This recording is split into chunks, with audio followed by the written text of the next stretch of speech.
onne ati amantiif qabdu tana cinaa isii namni illee ni qabaji yoo lallaban malee ta'u namni hoggaa ka'ee waan tokko moromu waan raggaasisuu qabna ama majlisatti barreeffamee itti dawwalamee namaa quudhi baabaa kiyya ani dhuguma isin himaa beek nuti duraanuu akkana taane eenyu isin maal taatan baabaa kiyya darajaa jallinaa yoo namni maaltu barbaadamaa jira maali bu'aan bakka kanaa fiduu deemnuun siin jee bar akka waan nama si dhaggeeffatu hundarraa ati olii miskiina wallah akka waan yoo ati callifte hayni duu amantii islaamaa qaba moo aadaa hawaasa keenyaa qaba maal akkamii yaaddan akkamii laata haaratu karaa majlisa Itoophiyaatiin biyya galee amantii Ibraahimiyyaa jedhamtu amantii kiristaanaa amantii musliimaatii fi amantiilee biroo walitti dammaranii tokko godhanii amantii haaraa amantii Ibraahimiyyaa ka jedhamutu majlisa keessaan biyya galee dhiheenya kana qeeqa guddaa fi hususii guddaa kan uume majlisni amantii jallinaa akkuma gaafa ahbashitti biyya keenya galcheeti jira ummataan jallisuudhaaf deemaa kan jiru amantiin gara biyya keenyaa galfamaa jiru kan akkamiin galfamuuf deemaa kan jiru ustaas Jamaal Alii akkasuma baabaanis amman arrantana reefutana jechuudha waa'ee kana irratti gadi baanii dubbatan hedduu takka miira keessa illee galaniiti kan isaan dubbatan jechuudha arrantana baabaan irraa waliin dhageeffanne anis yaada kiyya isiniif hin qooda ana Abduu Moobaal Abdirraahi bagara deebiidhaan gara chaanala kiyyaa dhuftan isiniin jira haasawa sheekaa dhageeffataa ani yaada kiyyan isiniif qooda wanni kun waan amantiiti waan ta'eef jalqaba obsaan dhageeffadhaa osoo yaada isin kennan osoo komantii illee barreessine as keessatti wantoota yeroo dheeraa dubbatu fedheetiin akka nama tokkootitti dubbatu illee fedhee dubbachuudhaaf ammoo xiqqashuwan waan amantii waan taateefin yeroo hedduu bira dabuuta kallee yaada kennachuun barbaada. Na jalqaba obsaan dhageeffadhaa walgahii dhiheenya kan akka sadarkaa mootummaatitti walitti dhufeenya gartee amantiilee hundaa kan jiru kan dhiheenya kana geggeeffame irratti amantiin Abu Dhahabetti tolfame yookiin ammoo gartee nugusicha Dubaay kanaan tolfametu karaa majlisa Itoophiyaatiin mallaqni kennameef yookiin ammoo mallaqaan majlisa kana gargaaraniitiin yookiin nama achi keessa jiru san hatta gartee amantii isaa jijjiiraniitiin hajji jiraniitti fakkeenyaaf hoogganaa majlisa Itoophiyaa kana jechuudha. Hoogganaa majlisaatu aqiidaa isaa jijjiirate yookiin ammoo gartee amantii isaa gadi dhiisee Ibraahimiyyaa sana fudhateetiin kana hawaasatti fe'uudhaaf deema kana fudhateeti jira amantiin Ibraahimiyyaa kana jedhameeti kanatu hawaasaaf himamaatiin ture jechuudha dhiheenya kana liiv irratti karaa tiktookiin karaa feesbuukaatiin bal'inaan deemamaatiin ture akkuma gaafa ahbashanitti amantii biraa alarraa amantii gartee namni tolche amantii Ibraahimiyyaa jedhamtu jechuun amantii Ibraahimiyyaa jedhamtu akka jedhamutti wanni amantiin Ibraahimiyyaa kun amantii gartee amantiilee garaagaraa fakkeenyaaf kiristaanaa warra ortodoksii pheenxee musliima namni adda amantiileen garaagaraa walitti tokkoomanii abbaan hundaatiyyuu Ibraahimii abbaan isaan kana amantiilee hundaatiyyuu Ibraahimii fakkeenyaaf musliimaaf illee abbaan Ibraahimii kiristaanaaf illee pheenxee hundaafiyyuu abbaan Ibraahimii irratti tokko taane Ibraahim jennee Ibraahim irra wal qabannee tokko taane ganaa bakka amantiin sun takka ditana amantiin kun ammoo kan tolfame Dubaay keessatti haala saniin akkasiin gartee facaatee jira majlisni Itoophiyaa fudhatee jira akkamitti kun fudhatamaa hawaasni mormuu qaba amantiin gartee majlisni Itoophiyaa sirrii dalagaan jiru majlisni Itoophiyaa bitameeti jira yookiin ammoo shee hajjitu waan kana gartee mallatteessee viidiyoo wayii keessaa muraniillee viidiyoo gabaabaa social media kanarra deemaa ture jechuudha. Duuba isa kanarratti boodarra eegartee haga sadarkaa itti hiriirri bahamuu qaba guyyaa Jumaatitti akkanallee jedhameetiin haga haasamu takka gahame duuba amman tanakaa obsa bira dabrameetiin Baabaa Shee Amin Ibrootii fi akkasuma Shee Jamaal Alii illee irra dubbatanii turan jechuudha. Mee haga tokko viidiyoo isaanii dhageeffachaatiin anis yaada kiyyaan isinii qooda. As keessatti waa'ee kanaa qofaa miti waa hedduu wanni dubbatame jechuudha. Mee jalqaba irratti viidiyoo isaanii kana dhageeffataatiin yaada kiyyallee isinii qoodaan. Gizee hunda tasgabbii miidiyaa kana nufeessisa tasgabbii nufeessa yeroo hundaa duuba ani immoo akka nama tokkotti amriin waa'een hawaasaa akkan jallanne wanni takka ta hawaasa tuyxu yoo dhufte waan sani dirmachuun kiyya dirqamata aniif gizee garii isin jidduu sesseena akkuma kana waa'ee diinillee yoggaa ta'e waa'ee amantillee yoggaa ta'e yoo namni gariin sarara gallakkisuuf gufatuudhaaf waa xiqqoo kararraa ji'uudhaaf haalli tokko nama mul'ate ta'anii ilaaluun nama dhiba addiinu an nasiihaa jedhan nasiihaa walii yaaduudha namni amma sooshaal miidiyaa irra jiru afaan fedhillee haa dubbatu namni biyya tanaa namni biyya Itoophiyaa tana himatu ijoolleen Oromiyaa himattu namni ilmaan keenyan ta'in hin jiru abbaan ammoo ilmoosaa tooyachuun dirqamata silaa akkin an fedhu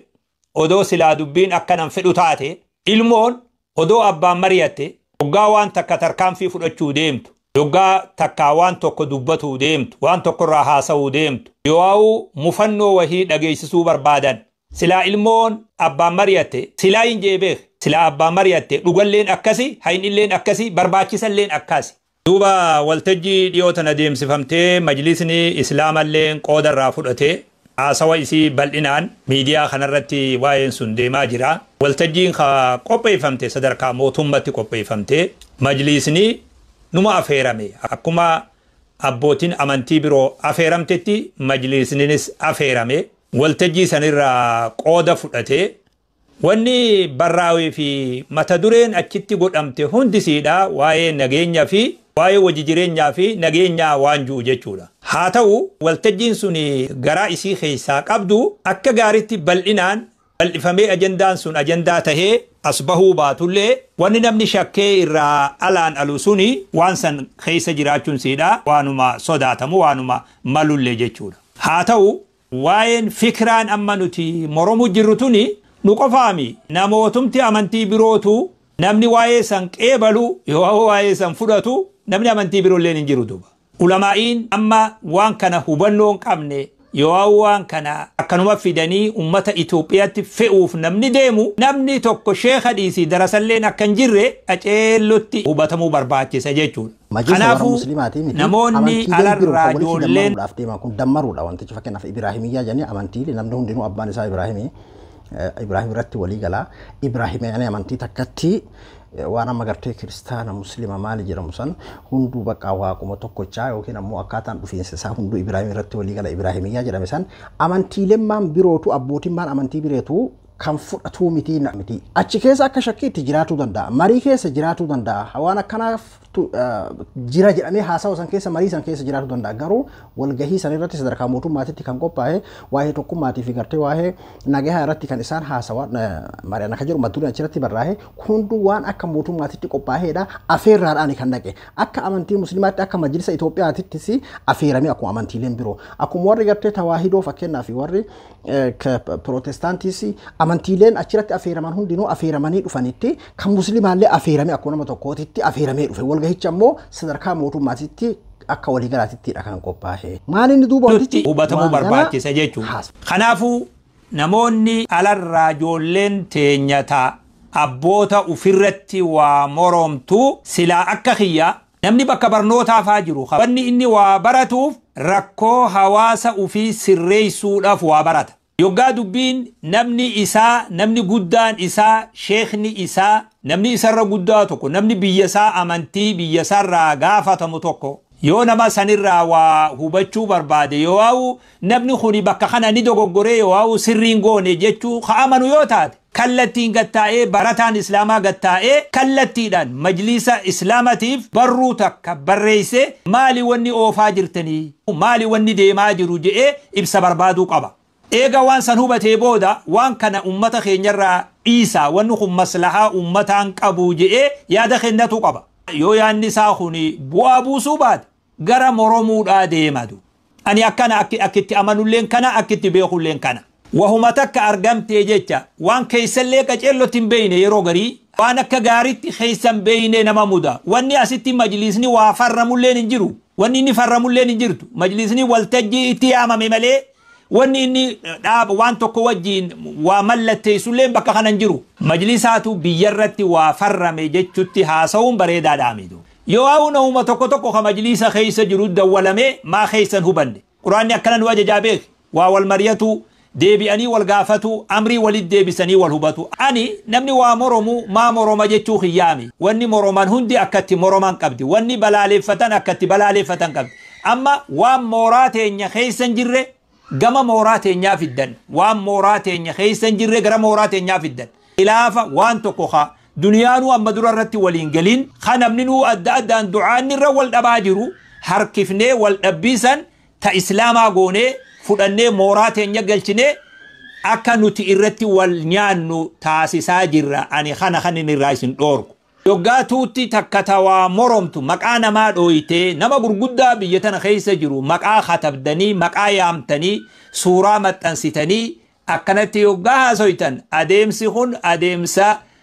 silaa wayillee moromuu haqiiqatti sharxii fi ulaagaa isaa guuttatee miti.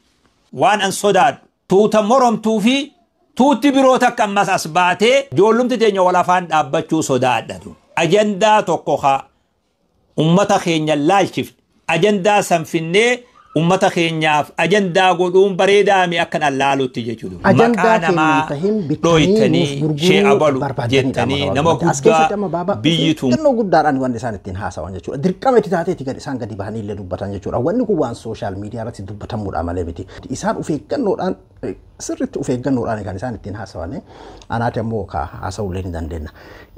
Fakkeenyaaf wanni kun akkaatuma agartee amma isaan jedhan kanatti majlisni kana mallatteessuu fi majlisni Itoophiyaadha akkamii qeeqa guddatu majlisa irratti deemaatiin ture. Akkasuma shee hajji illee jedhameeti kan irratti deemamaatiin ture jechuudha. Namoonni ammoo waan kana irratti dubbatan namoota gartee amantii muslimaatiif quuqamuudhaaf sheekotii yookiin ammoo darasaa namoota gartee ilmii daran bal'isaniitiin barachuutti jiran fa'aa dabalateeti kaa maqaa dha'uun barbaachisu jechuudha. Duuba namoota akkasiittu irraa dubbachaatiin jiran amantiin Ibraahimiyyaa biyya seenee mallatteeffame akkanaatti waa'ee kana bal'inaan keessa deemanii kanaasaa turan liivittiin seenanii karaa tiktookiin karaa feesbuukaatiin jechuudha. Duuba amman tana baabaan akka jedhanitti waan tokko yoo fakkeenyaaf wanni tokko faallaa isinitti ta'ee wanni kun gartee uummata irratti fe'amuudhaaf deemaa akkamitti wanni akkanaa kun taa'ame jettanii yoo quuqamni gartee amantii isinitti dhagahame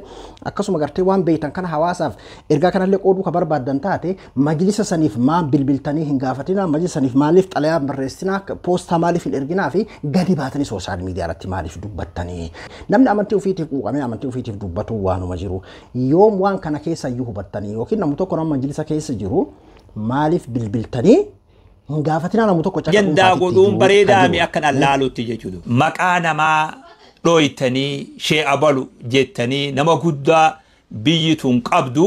isin amma galaaltan akka nama munkara tokko inkaaruu yoo waan tokko moromu akkasitti fudhataniiti. Dubbiin namni hoggaa ka'ee waan tokko moromu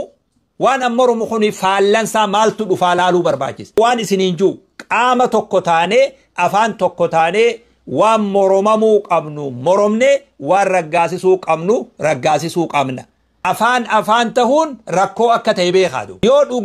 dhugaaf deemamu ta'e qaama majlisatti barreeffamee itti dawwalamee ni jira sheekotiin kun umriin jirti. Yoo bilbilii dhabame itti katabamee maaliif akki kun tahaan yoo wal mari'atamee wanni sun ummata ofirraa oole rakkoo maal qaba? Yoo lallaban malee ta'u waan tokko deemsisuudhaaf yoo lallabne malee ta'u yoo wal afaan dhaabbanne malee ta'u wal mari'atanii sirreessuun hin ta'u wal gaafatanii sirreessuun hin ta'u meeqa jelloon laala bargizee garii onnee ati amantiif qabdu tana cinaa isii namnillee inni qaba jii namaa quudhi baabaa kiyya onnee ati amma dhibbatti amantiif qabdu badii takka waan tokko moromuuf onnee guutuu ati qabdu tana namni biroollee yoo guutullee qabaatuu baate cinaa ni qaba jechuu namaa kaawutu bareedaadhaan. Akka nama ummata tokko ramadame gizee garii hoggaa haasoytanillee ani dhuguma isin himaa beek. Nuti duraanuu akkana taane, nuti duraanuu beeyne, nuti duraanuu eenyu isin? Eenyu isin? Maal taatan baabaa kiyya? Maaliif dubbii wal afaan dhaabuu deemtan?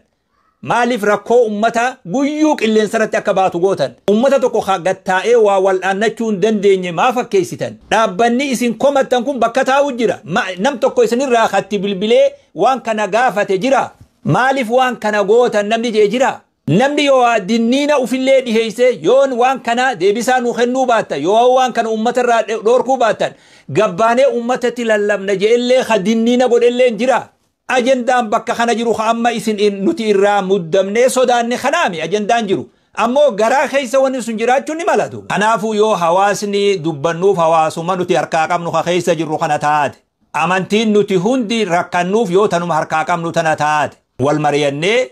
afaan tokko taanee haa deemnu. Akkitti amma moromaa jirru kun afaan nu godha sodaadha. Maqaa namallee balleessuu namoota gurguddaa biyyi qabdurratti maqa balleessaa oofuu darajaa jallinaa yoo namni gariin darajaa inuma amantirraa bahuu yoo darajaa kufriidha warra yeroo barbaachiftu keessatti diiniif waan isarraa barbaachisu kafaleerraa namoonni gariin kan isin irraa haasawaa jirtan kun. Kanaafuu xiqqishumallee zigaaltanii suuraa shee hajjii maxxansi. Yaada kiyya takka isinii qooduu barbaada. Majlisa Itoophiyaa yeroo jedhamu shee hajjii qofa arguu dandeenya naafi ati. Shee hajjii turutti mul'ata. Hooggansa dhugaadha isaa turutti mul'ata. Yooma shee hajjiin fakkeenyaaf amma. Shee hajjii tokkocha achirratti achiraallee kursiirra nama taa'u san hooggansa shee hajjii qofa argina. Isa jala nama meeqatu jira. Koree kaleessa gartee wayyaaniin hidhatti dararaatiin turte. Fakkeenyaaf haga jijjiiramni dhufe jedhame kan haga fakkeenyaaf amma warri badhaadhinaa kun amma warri bilisiginnaa kun dhufe biyya san keessatti haga xiqqoollee taatu yoo guutuutti ta'ullee baate jijjiiramni dhufe karaa amantii musliimaa kanaan fuula duraan wanni biraa ta'uu hin deemuu fi jechuu kiyyaa miti fakkeenyaaf yaaliin amma wantoonni akka amma gartee amma irraa dubbatame waan akka amma gartee amantii biraa akkuma gaafa wayyaanee ahbashii alarraaksee fiduu yookiin waan biraa yaaliin adda addaa jechuun fakkeenyaaf haga biyyi sun dimokiraasooyitee yookiin biyyi sun gartee dimokiraasii namni hundi akka barbaadetti ofiin of bulchuu ka guutuu waliigalatti dimokiraatooyitutti dhiibbaan akkasii jiraatu danda'a akkasuma gartee gaafa wayyaanee san mallas illee gaafa dura amantii tanaaf nama tole yani akkasii galatoonfataa turanii barsheekutiin gaafa jalqaba yeroo dhufu jechuudha boodarra suutuma suutaan yeroo humna jabeeffatee siyaasaa biroo fixateetti gara amantii illee tarkaanfatee bire akkasuma jechuun amma warri badhaadhinaallee booda karaa amantii illee dhufuu danda'a garuu ammatti wanni haga jijjiirama kana keessa namni haga uummata musliimaa jijjiirama argatee ni jira jedheetiin yaadu majlisni kun fakkeenyaaf harka koree ummanni bakka buufateetitti galeeti jira magaalatti majlisa jechuun ka hoggansa isa harka galee jira jechuudha majlisa hoggansa isa harka galee kana dhiisanii namoonnummaan dhuunfaadhaa akkasitti gartee biyya alaatirraa isaa ta'uu bakkuma barbaade haa ta'u namoonni adda addaa yookiin ka ilmi barataa jiran isaa ta'u waan kanarratti illee gadi baanii dubbatan yeroo garagaraatitti illee dubbatama akka waan isaan qoftii waan tokko hoggansa wahii guutumatti biyya san keessatti isaanii ol hin jirre tokko irratti dubbatanii waan har'aa kana qofaa miti waan sooshaal miidiyaa kanarratti nu rakkise isa kana anam as keessatti waa lamaan hubadhaan dhiifama illee naaf godha namootuma gartee fakkeenyaaf amma darasaasaa ta'anii yookiin sheekasaa ta'anii namoota ilmi barataa jiran isaa ta'anii namoota akkas gartee waan amantii waa'ee asirratti yaada isaanis kennatanis haa ta'u amantiillee haa ta'u namoota yeroo garii irraallee waan gurguddoo baranne waan garii baran ammoo waan garii waan isaan kataban dhugaa dubbachuufan naanii wallaalaan kun jala qaanfadha maaliif seetan waa lamaan arge tokko hawaasni keenyaarran tanaan osoo tilmaaminaan jiranii parsantii 8 namni sooshaal miidiyaa fayyadamu faa waa'ee hubannoo amantiin qabu akkuma amantii musliimaatitti baanaa beeki waa'ee amantii isaa hubannoo qabu ammoo amantii isaa kana hedduu jaalata lubbuu isaa jaalata kuni waanuma sirriiti sababa amantii isaa jaalatuu fi waan namni musliimaa tokko yoo yaada isaa gadi bahee inni kennate yookiin ammoo wanni tokko akkanatti wayyaadha akkanatti bareeda jedhee kan inni waan sanirraa kan dubbatu ta'e waan san akka gartee faallaan sanii ammoo akka haraami yookiin ammoo sirrii miti amantirraa bahuutitti akkasi ilaala hawaasni kun maaliif hubannoo qabu duuba hawaasuma akkasii ka hubannoo qabne ka hatta aan oonaa qara'een jirre kana gadi bahanii isaan dubbatan wallahi waan nama qaanfachiisu maaliif jennaan amantii keessa waan baabaan dubbatanii fi anilas keessa waan yeroo hedduu na dhiqisu takkaan dubbatu jira beeki hawaasuma gartee akka hubannoo qabne sooshaal miidiyaa kanarratti fakkeenyaaf bar siyaasa waan jedhamutu jira bar amantiillee malaa ni beeki waan kana yoo dubbadhe irra faayidaa moo yoo dhise irra faayidaa asiin irra faayidaa moo asiin irra faayidaa gaafa masgiinni shaggar diigamu hagam takka akka taame yaadadha namni haga sadarkaa itti majlisni waa takka fidu isaanuu mootummaadhaaf jedhaniiti aangoo isaaniitiif jedhanii olamaa'ii arrabsu fakkeenyaaf amma mee namoonnummaan sooshaal miidiyaa kanarratti dubbatan amma namoonni sheekotii haa ta'u darasaas haa ta'u mee darasaa namoota amma ganaa barataa jiran hamilee kamiin majlisa Dr. Jaylan faa keessa jiran dhiise shee hajji mee fakkeenyaaf Dr. Jaylan faa keessa jiran kan Ahmadiin Jabal faa keessa jiran kan Ustaas Kaamil Shamsuu faa keessa jiru kan Ustaas Sufiyaan faa keessa jiru irratti kan biyya gartee akka namni akka Baabaa Shee Amin Ibroo keessa jiru kan gartee akka Shee Muusaa Su'aalaa san faa keessa jiran hamilee kamiin dhufte ati fakkeenyaaf kun sirrii miti kun akkana jedhee mee hamilee kamiin dubbata fakkeenyaaf qooda walii kaa'uun am wanni reef baabaan jedhee akkasii beeki ilmi abbaadhaaf qooda kaa'uun darasichi tokko ammoo nama isaarra guddaa kan sheekaa tokkoof qooda kaa'uun dirqama jedhan baabaan reefuu yeroo dubbatan jechuudha yeroo hunda sooshaal miidiyaa kan tasgabbeessuu qabna namni sooshaal miidiyaa kana qabxee godhe warra akkasiitu jira namoota darasaa keessa jechuudha isaan of eeggannoon dubbatan nuti liyaas keessa ammoo dubbannaarran tana jechuudha waan yeroo gargaraa na qoyxoo jechuudha nufiitiyyaa waan hawaasa hin tokkomsine mala kanan beekan akka tin jenne barumsa diinillee barataa jiran baratanillee akkasuma ammoo barumsa ammayyaallee baratanii jiran ammaaliif akka ta'e naaf hin galu hawaasni isaan irratti dubbataatiin jiran kun waan isaan takkatti sooshaal miidiyaatti maxxansan kana nama gartee ajandaa barbaadu kan amantii kana maqaa balleessuu barbaadu akkasuma gartee munaafiqa kan yeroo biraa ammoo maxxansa nama tokkocha yookiin nama sheekaa tokko yookiin nama darasaa tokko maxxanse akka amantii musliimaatitti ragaa godhachuu barbaadu kana keessattuu waan akkasiisan maxxansan jechuudha an akka nama wallaalaa tokkootti hedduu jala qaanfadha dhugaa dubbachuuf hin beekan akkaataa hawaasni keessa jiru kana hin beekanii waan kana osoo gartee keessoodhaan iyyuu hin gaafatin akka mormiin biraa fuutee kan amantii musliimaa godhuudha ufitti fudhachuudha jedhan fakkeenyaaf kan maaliidhaan wanni kun ganaa waan yoo ta'illee keessoodhaan hoggantoota waan akkanaa yaadna akkamii ganaa hayyee waan akkasii yaaddani hayyeetti marannaa kenna hayyee kun waan akkanaa jedhani akkamii akkana hayyee kana hin fudhannu hayyee shee baluleetti mara hayyee olamaan akkasii hayyee beekaan akkasiitti amaran biyya san keessatti yeroo har'an tanaa aalimman majlisni Itoophiyaadhaa harka jiru Itoophiyaa miti Ameerikaa biyya guddoo addunyaa irraa bulchan gartee tadhiheenya kan akkasitti dadhabanii wal falmanii mana nama dhuunfaa hunda ankoo ka'anii akkasitti sagalee uummataa qofaan wal filan san agartanii biyya ta'een agartee tan nama fedha nama tokko jala deeman sanii miti ummata san bulchuu danda'u jecha amma dura Jawaar jedhe tokko warra dubbiin addunyaa fi akiraallee galteef jedhee ture Jawaar warra akkasii san harka jira majlisni har'a sheekee hajjii qofaa miti jechuudha mee hamilee kamiin waa'ee siyaasa illee taanaan waa'ee amantii illee taanaan waan haala boru maaltu ta'a yoo kana har'a kun ta'ame boru kana duuba hoo maaltu ta'a warra beeku warra kun hundi galeef warra kaleessa ammoo kana keessatti aarsaa kaffalee har'an tana wanni kun akka argamu godhan koree gartee kaleessa as keessatti wayyaanee waggaa 25 murteessu dararuudhaan rakkoo adda addaa achi keessa hangaartu rabbiin lubbuu isaanii hambisee asiin gahe har'a warra san harka jira malee shee hajjii qofaa miti sin jechuu barbaadeetu koree san harka jira warra akka warruma afaan keenya dubbatu kana isin lakaan warra akka Abubakartu keessa jira kan akka Yaasin Nuuru kan akka Badru kanneentu keessa jira jechuudha warra kana biraan majlisni mee maaltu jira maal ta'ee akkana ta'ee namoota akkasitti gartee lafarratti waa hojjetaa jiran haala jiru hunda dandahanii osoo gartee ba'aan akkasii hundi irratti gadi hin deemamu ba'aa san hunda akka malaa godhanii akkuma jenne kan akka malaatitti bira dabraa bilchinaan laalaa duraa fi duuba laalaa jijjiirama xiqqashoo majlisaan argamte kana fakkeenyaaf jecha gartee gaafa duraa tokko gaafa majlisa masjidni diigamsan gara biraa isin kutuu fi miti masjida dura majlisa jabeessutu nu feesisaa jedhee nama tokko nama sheekaa tokko jechuun yaadatta yoo ta'e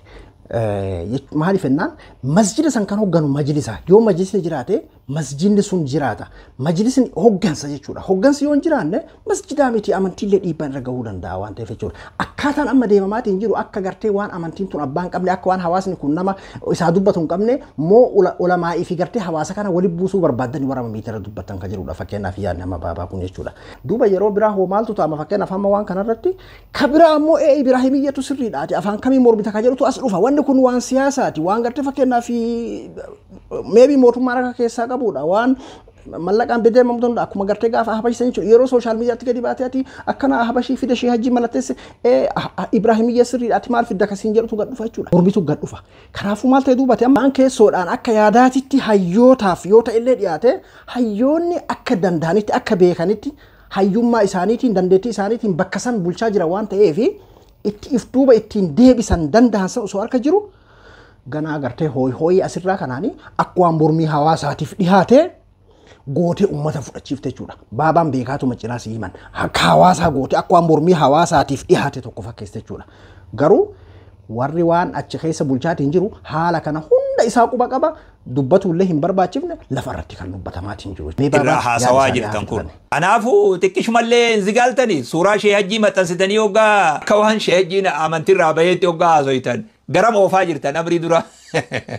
garam oofaa jirtan dura bee garam oofaa jirtan kana laalaawe. Maaltu barbaadame? Waa moromuu barbaadame moo waa inkaaruu barbaadame moo warri sooshaal miidiyaarra jiruu fi ulamaa'iin Itoophiyaa haa walafaan dhaabbatuu barbaadame moo maaltu barbaadamaa jira? Maali bu'aan bakka kanaa fiduu deemnuun siin jee bar? Ulamaa'ii fi darasoonni walafaan dhaabbate jechuu fiduu deemna. Gaafa san maaltu argamame wanni ati amma deemtuuf kun maaltu argama? Kami hawaasni nuti dubbannuuf kun hawaasa kami dura mee naa hima hawaasa kami? Hawaasuman an keessa jiru kana moo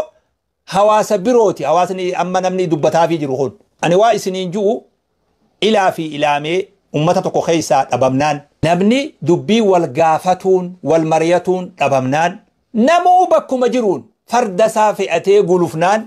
haalli kun xiqqishoo bareedaan ta'u duuba. Ulamaa'iin biyya Itoophiyaa jiru yeroon amma inni keessa jiru akka yeroo tanatti gubbarraa ilaa jalatti ulamaa'iin jaaramee sagaleen isaa walitti dhihaatte yoo jiraatte yeroo tan. Maaliin godhaa jiraa laali obboleessoo. Eenyutti haasawaa jirra hoggaa haasoynu. Hoggaan haasawaan amma eenyuttiin haasawa. Nama narra gugurdaa, nama hayyoota, nama waa beeku, nama yoo dubbatellee dubbiin irraa tolu, nama dubbii namallee miizaana godhuu danda'u, nama gugurdattiin haasawaa jira jechuun uf beekaa nama. Qaanfataatiin dubbadha yeroo garii duba. Akka waan nama si dhaggeeffatu hundarraa ati olii ta'anii haasawullee bareedaa mi beek. Dargaggeessa hedduu jira kasi dhaggeeffatu.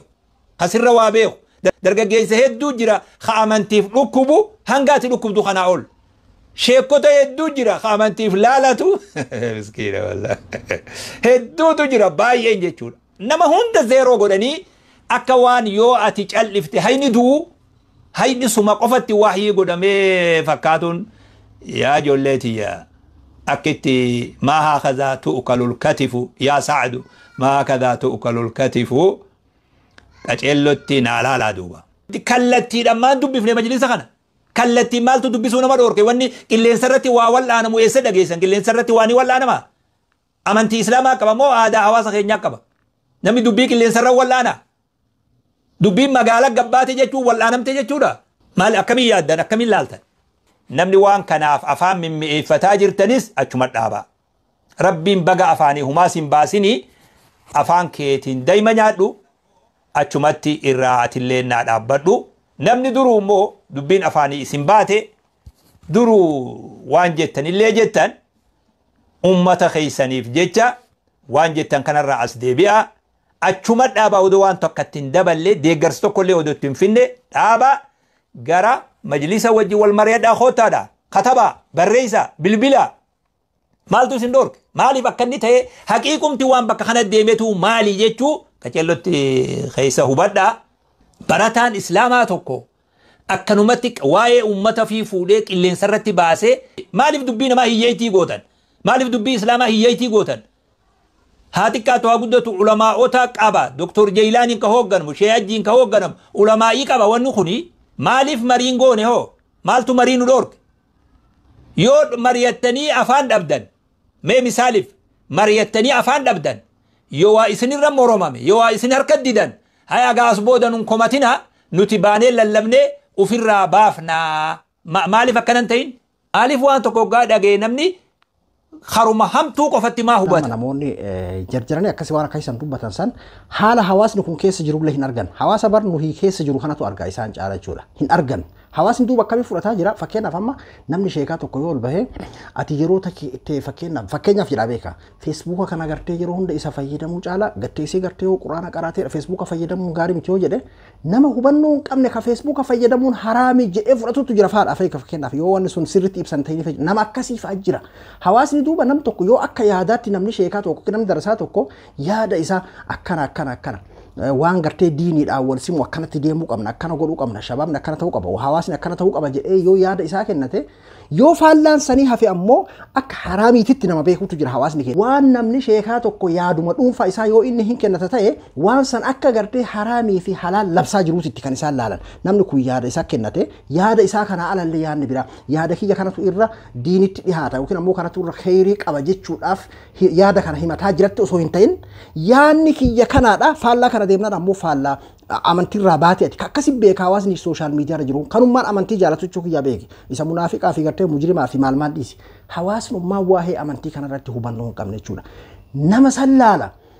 waan inni hima nama akka nama tokkootti yaada isaa kenna jechuun waan kana jechuu barbaadeef maal inni seetan yeroo har'an tanaa keessatti waa'een biyya keessaa gonkum harka naqannaa ni feeti jedheetiin hin yaadu'an namoota ala jiran jechuun namni diin barsiisuudhaa fi amantii himuun homaa sirriidha sun waanuma jiru waan biraa akkaataa adda addaa waan akka amma kanaan wal fakkaatuuti fakkaataa jiruu fi jireenya hawaasni akkana socho'uu qaba maalii irratti da'waas haa taatu fatwaa kennullee haa taatu namni haga har'an tanaa ulamaa'iin biyya san keessatti ijaaramte akkuma jenne ulamaa'iin kunneen barumsa hammayyaas kan amantiis bilchina siyaasaatiinis beetota hayyoota gadi fagoo qabaachuunis Ameerikaa san dibbiin godhanii bulchuu namoota danda'anidha biyya teenna sanii miti isin jechuu barbaadeeti bakka akkasii san irratti likki akka waan namni hin jirree ta'anii qabaa gana dhiisaa sooshaal miidiyaa kanarratti yaadadhaa yeroo garagaraatitti baabaanis yeroo hundayyuu sooshaal miidiyaa kanarraa tasgabbitu barbaachisa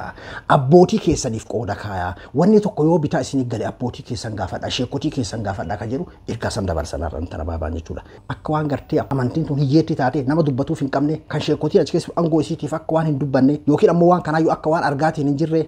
hawaasa biratti akkam fakkaatare nu ulamaa'ii fi hawaasa walitti buusuu barbaaddanii jedhanii barbaabaan as keessatti fakkeenyaaf amma isin wanni isin yaaddama amantiin tuni gartee tarati isii quuqamte hawaasa nuti quuqamteef tun hawaasa nuti keessa jirru kana moo kamii jedhanii beekisaan hawaasa gartee nuti keessa jirru kana moo ka biraatiidha kaminni amantiin isin quuqamtaniif jedhan karaa biraatiin waa'ee amantii Ibraahimiyyaa jedhamu kanarratti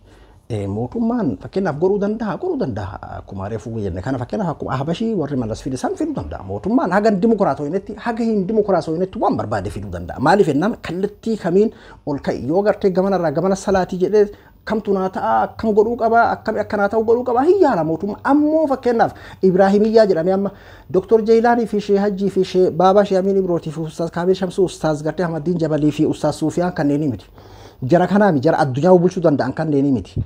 anummaan amma amantii Ibraahimiyyaa wayitu jira amantii Daani'eliyyaa fi Kibriitiyyaa wayitu jira amantii yookiin ammoo Abduu jedhamu wayitu walitti dammarameetiin akkas tahame amantii Abiyyiyyaa jedhamutu jira yoo naan jedhe amma mootummaan maan sodhama yoo gadi dhufee naan jedhe jechuun biraanki yookiin ammoo komodii diraamaa wahii jedheetu waan koflee bira dabra malee naaf liqinfama. Amantii muslimaa abbaan fedhe Haayile Sillaaseeleen akkasumatti yaalaa ture jechuun akka barbaade godhu dargiinis akkasumatti wayyaaneenis akkasumatti warri badhaadhinaallee boodarra yeroo siyaasa biraa xumurame waa'ee lola adda addaa kan yeroo xumure waan biraa yaaluu danda'a garuu homaa gochuu hin danda'u. Yeroo har'an tana ijaaramni sadarkaa kana gahee majlisni warra kana harka jiruu miti abbaa barbaade osoo muftii harkatti illee deebee amantii muslimaa waan tokko illee godhuu hin danda'u. Amantii muslimaa waanuma akkanatti gartee abbaan barbaade ol jedhiiti asiin gadi jedhii asiin akkana wayyaa tanatu irra wayyaa tanatu irra diimtu tanatu irra adii jechuu jedhu osoo hin ta'in wanni hundinuu jalqabamee xumurameeti. Wanni hundinuyyuu goolabameeti lafa taa'aa jirti. Beektoota illee akkasumatti qabna jechuudha. Wayyaa reeruu beekuu bolleessuu hin dandeenye. Ka koree kan hunda masgiida hidhatti naqxee ahbashiidha amantiin sirriidha jedhanii ifatti dubbatan sunu wata akka illee buusuu hin dandeenye yoo amantii kana babal'isan malee jechuudha. Garuu warri yaaluu danda'a. Warri nugusaa waan gartee warroon lama duraa godhan goruu danda'a. Suni waan uf duraatiin amma tana keessa achi kana keessa seennu akkuma amma baabaan jedhan kanatti achi keessa mariin jiraatu danda'a. Amma waan sooshaal miidiyaa irratti bahuu miti. Gara hawaasaaf waan dhiyaatee miti. Hayyootatu hin mari'anne hin taane hin taatu kanaaf hin taane waan ulamaan irratti maratu waan ulamaan irratti waliigalee godhu amantii eegeedhamu cal jedhameetiin kan dhufu yoo humnaan yaaluu dhufanis warra kanatu akkuma gartee gaafa kaleessa wayyaanee sirrii miti jedhee uummataaf illee yoo hima yoo hin ta'in illee kijibuma olola taateeti hafti waan ta'eef haga hawaa asii gadi bahanii hawaasaan sooshaal miidiyaa irratti burjaajessan hin gennedha. Kanumaadha. Kan gartee sooshaal miidiyaa kanatti wanni deemaatiin ture waan salphame torban kana keessa jechuudha. Ani Abduu Moobaala Biraayi aan qophii biraatii waliin deebinutti nagayaan naa tura.